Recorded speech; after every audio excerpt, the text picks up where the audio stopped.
Hi, everybody. It's Kathy, and I love to be selling. Come on in, sellers. If you hear horns honking, it's New York City, which is back to life. We have traffic, we have tourists, and things are getting closer and closer back to normal. So come on in and settle in. And what I'm going to be sharing on are top takeaways from a recent business conference I was at.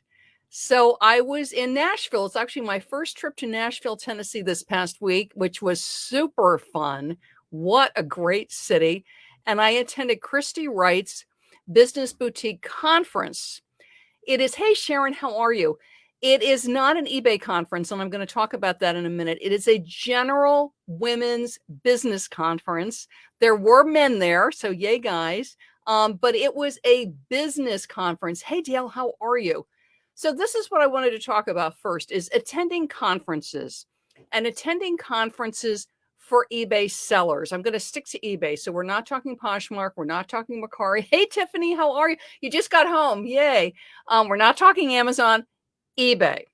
So when you first start selling on eBay, I encourage you to stay in your lane. Just learn eBay. So if you do enjoy attending conferences, if there are conferences in your area, if you see a great online conference, I encourage you to stick to eBay-centric conferences when you're starting. And this will be up to you. You may just want to stick to eBay for the first year you're selling or the first couple of years that you're selling. I stuck to just eBay. I was very part-time at the beginning, so easily 5 or 6 years before thinking about anything else. So I really encourage you, especially when you're first starting to sell, is just stick to whatever conferences for that platform. So if you're an Amazon seller, stick to Amazon conferences. Poshmark, you stick to Poshmark conferences. It just makes it easier because there are differences between the platforms, and there are some slight differences in listing strategies, how you list, the terminology, the jargon. So eBay sellers, because that's how I'm going to address this too, stick to eBay. Now, once you start selling for a while, even if you aren't a multi-channel seller, so let's say I'm still just selling on eBay, maybe a little bit of something else, but basically I'm an eBay seller. This is my personal opinion. And if you don't know, I have a heavy retail background. So I have brick and mortar retail experience in New York City. Gosh, over 20 years because I did displays and merchandising here in New York. I'm based in New York City. And then I also sold on QVC for over 6 years. And that was a huge array of products that I sold. So I have a lot of sales background, a lot of retail background, and I love it. I love learning about sales. I love talking to other sellers. I love, listening to marketing strategies. I just love sales. I love learning about it. I love hanging out with sellers. So this is something I really like. It energizes me. Can you tell? They're my people. I just have a great time. So being in New York City, there's some great conferences around. So the first thing I branched off into was Amazon conferences, because there's a couple of good ones right in the area, besides eBay conferences. So wherever you are is look around and see what's available.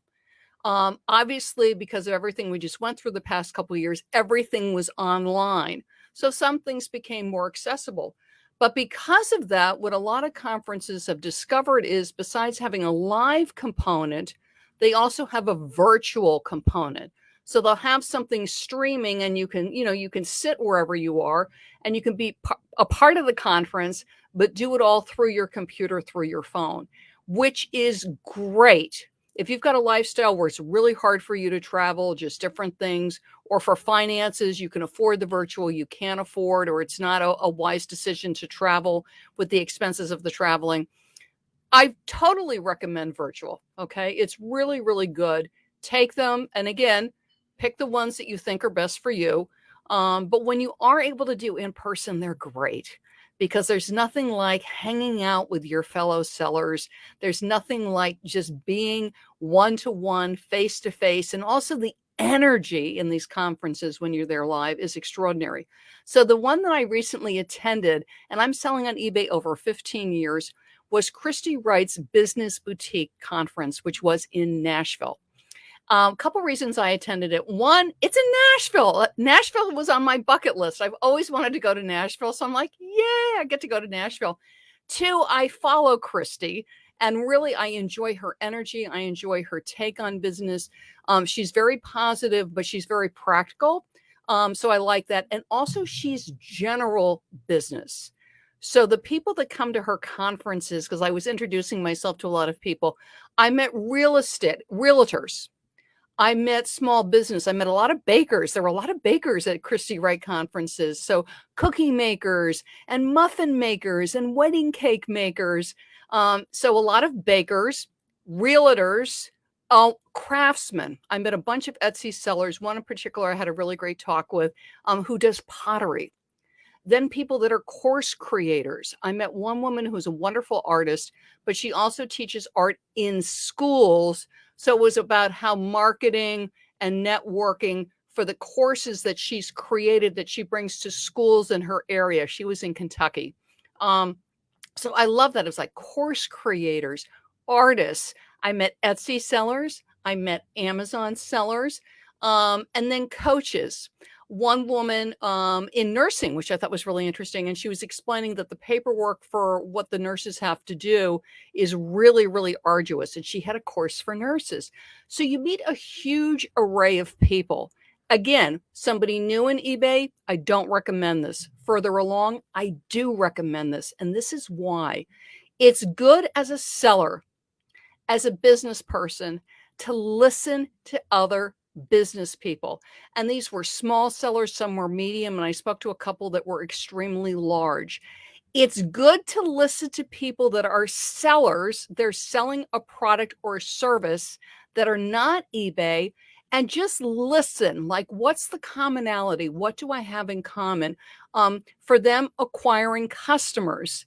eBay brings us customers, but then I need to optimize my listings, that my listings stand out to customers, and using social media. There was some really good content at the conference on using social media. So I can rely on eBay to bring me customers, but then it's also wise, because you all know me, to do some of my own social media. In fact, I was just doing some Pinterest, to bring me customers. So again, you listening. For the realtors, it was interesting. They were at my lunch on Saturday. And for them, they were talking about how important relationship is, right? And I went, for us too. So how do I have relationship with customers? One, messages. When my shoppers message me, it could be asking questions before they buy something, or they're asking questions after they buy something, like, could you put a card in? This is going to be a gift. It hasn't arrived yet. Can you explain how the updates on shipping work, right? This is all relationship, because as I have a relationship with my shoppers, the great thing is that you get the great feedback. They have a great experience shopping with you. They come back, right? Because with the realtors, they're buying and selling the home. And how many homes do people buy and sell? Maybe one or two, but they recommend their friends, right? And Tiffany's listening. So it's like, I will have sold my house, and Jimmy's here, and I sold it with Jimmy. So then Tiffany needs to sell her house. I'll go, Tiffany, Jimmy's wonderful. But the same thing for us on eBay. You sell wonderful eBay shirts. Your girlfriend looks at the shirt. She goes, what a fabulous shirt. Go and shop with Kathy. Go and shop with Tiffany. Go and shop with Dale. It's all relationship. So that's what I like when you're further along and you're selling, to go to conferences that are more small business, because some of these people, they're not online at all. They're completely brick and mortar. They're completely in person. Other people are completely online. Is to listen to them, and what commonality, what do I have in common with them? Is it customer service? Is it creating product? So for instance, and these were my tips for you, the top takeaways from the conference. I listened to several people that were brand new, and they didn't have a business yet. Okay. So they were attending the conference to get inspired to create their business. And I've actually had a couple of wannabe eBay sellers approach me recently, and they were scared to list. They've been in Facebook groups or watching my YouTubes, and sadly watching some other YouTubes, which I'll talk about in a minute, and they got scared because some of what they were listening to was, oh, the horrible buyers and they're going to rip you off and, terrible eBay and on and on and on. And they were scared to list. They were scared to start. And I was talking to a couple of ladies at the conference, and again, they were scared to start. And what's great is Christy talked about it is, you gather your information. And certainly if you're renting a locale, so if you're renting a physical space like a bakery, there's things that you need to know. The health code rules in your town and in your state. You need to price out the ingredients. So there's things that you need to think through. But for eBay sellers is list, especially when you're new. Don't buy anything. List what you have in your home. I do recommend that you buy a postage scale because you can be off on postage, but list. Will you make mistakes? Yes. And let me tell you something, intermediate and advanced sellers make mistakes. So don't think that new sellers are the only ones that make mistakes. Sellers further along do too. List. Take the best pictures you can, and your phone is fine. With your title, put the most important information at the front, which is at the beginning of the title, which is typically the brand, the color, the style. Notice things about it. Is it plaid? Is it polka dot? Is it 10 inches tall? Is it 6 inches tall? Is it made in America? But get the listing up. I just had a wonderful seller contact me who just sold her first item and the buyer paid, right? So you're also like, yay, because it was at an auction. This is great because you know what she's going to learn. You learn to pack, you learn to ship, you learn customer service, and you enjoy receiving the funds once everything clears. So my biggest tip to a new seller is, yes, definitely, look at things. You need to set up your account, but list. And if you're watching videos of people that tell you over and over and over how awful buyers are, I really encourage you, stop watching those videos. And yes, we're all here. Everybody that I know, Sharon, Dale, Tiffany, Jimmy, we're all experienced sellers. Do we get challenging buyers? Yeah, sure we do. But they're the minority. It's such a small minority. Most of them are so great, so wonderful, so super. You will have a great time. So get listing. My next great takeaway from the Christy Wright conference was, this was actually a woman I had a really long conversation with. She was a cookie seller, and she had an incredibly successful cookie business. And she's here in New York too. So we were talking New York stuff. And her problem is she's expanding so rapidly, she needs to do what's called scale. And this can be for whether you're a small, medium, or a large seller, which is you're just selling so much and your days are getting awfully long. And I've been there. All of a sudden you're working 14, 16-hour days regularly. Now, it may be because you have a full-time job and you're doing eBay around it. It may be because you have a part-time job and you're doing eBay around it. It could be life circumstances where you're dealing with elder care or kids, but your days are getting really long. First thing is to look at what you do in a day. You've really got to chart it. Take out pen and paper, do a grid, whatever you need to do, but take a look at where your time is going. Take a look at your listing process, the pictures, measurements, research, getting the listing up, and then also your shipping process, something that people overlook sometimes, and think, is there any way to streamline this? I reorganized my shipping area a couple of years ago. I was like, I need to condense it and bring it more together.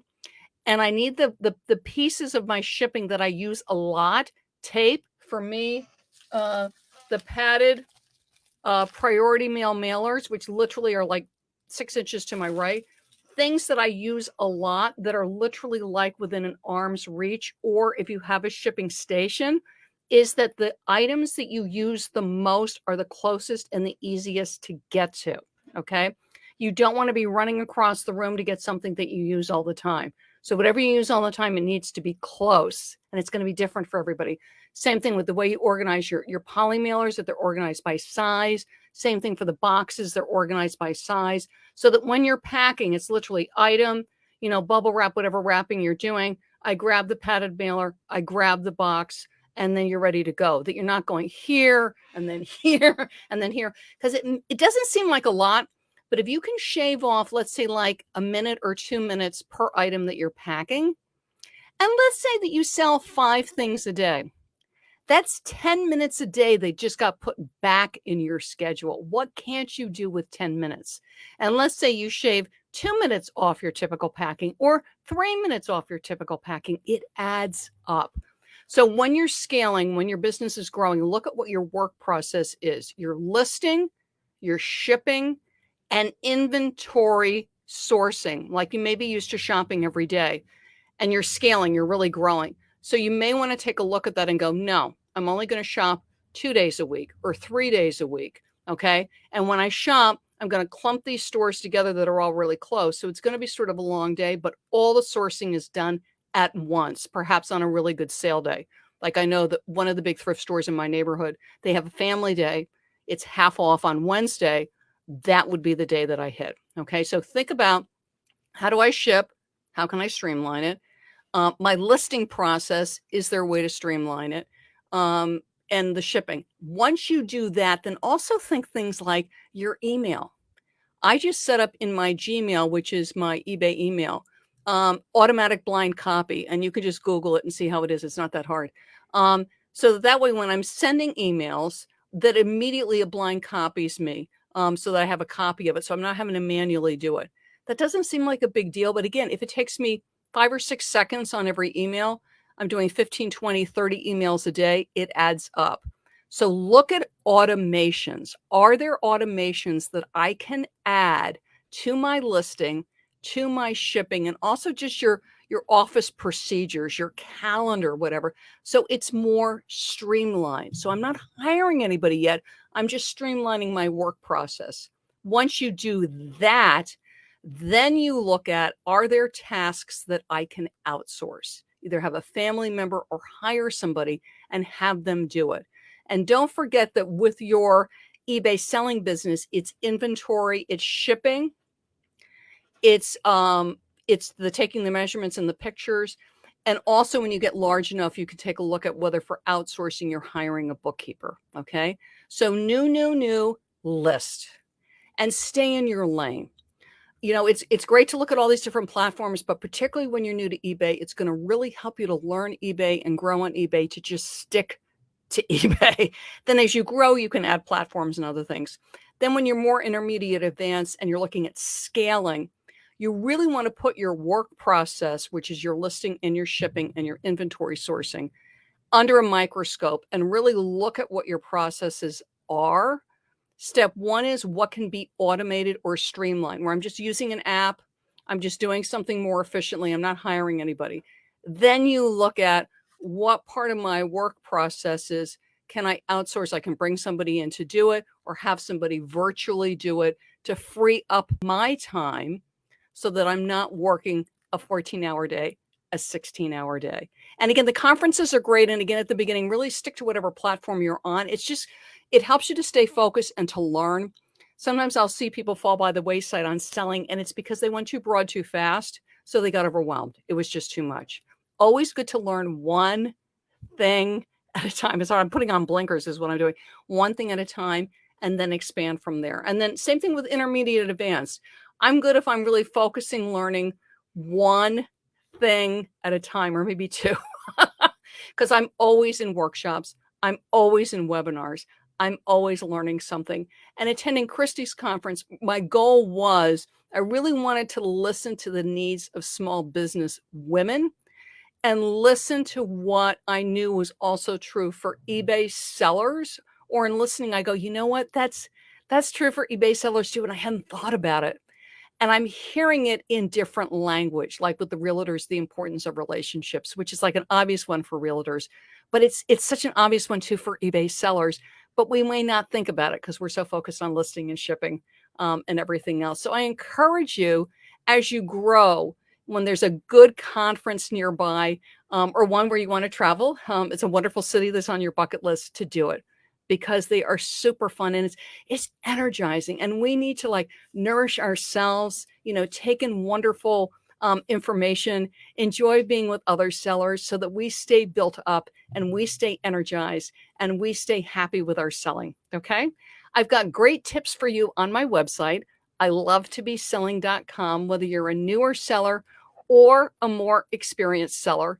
So you're going to hop over to my website, and the one I want you to take a look at, and all you do is click free tips, which is right on my site, is grab eBay listings that sell. This is a new guide, and I give you all kinds of tips, again, for my newer sellers and my more experienced sellers that will absolutely help you to get your listings sold. So be sure to go over and grab there. Dale says, I have at least 500 priority flat boxes in my eBay room. Yes, yes, yes. Especially going into the holidays, it is very good to stock up on your USPS shipping supplies. They're useful, useful, useful. But thank you for joining me. And I do encourage you. It's just, know where you are in the selling process and know what's next for you and stay focused on that. Okay, great, everybody. Bye-bye.